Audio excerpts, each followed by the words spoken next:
في ناس كتيرة جدا بتشتكي من طعم السلطة. دايما بيكون السلطة طعمها بالنسبة لنا not acceptable تماما. تعال اقول لكم حل المشكلة دي هتكون ازاي.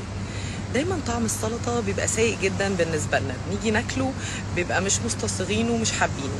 فدايما بقول للبيشنت اللي عندي يا ريت تاخدوا السلطة عليها كل التوابل اللي انتوا حابينها، او الليمون او الخل زي ما انتوا عايزين. طب ايه الحاجات اللي ممكن تحلي الطعم اكتر؟ عندنا في حاجات السعرات فيها قليلة جدا، كل معلقة حوالي 5 كالوري. زي ايه مثلا؟ زي عندنا المستردة مثلا، دي من الحاجات الكويسه جدا والسعرات فيها قليله جدا. الهوت صوص برضو السعرات فيه قليله جدا. عندنا مثلا حاجات السعرات فيها اعلى شويه زي الكاتشب مثلا الشوجر فري، او مثلا الباربيكيو شوجر فري بيبقى حوالي 10 كالوري سيرفنج للمعلقه. عندنا مثلا خل التفاح بيبقى كالوريز فيه برضو قليله 5 كالوري. اما الخل البلسمك بيبقى فيه حوالي المعلقه 15 كالوري. عندنا كمان الصويا، الصوص بتاع الصويا 5 كالوري. كل الحاجات دي بتحسن طعم الاكل.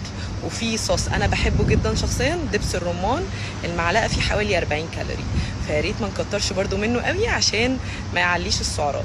فبكده بنقدر ناخد السلطه بطريقه حلوه وطعمها يبقى احسن لينا كلنا.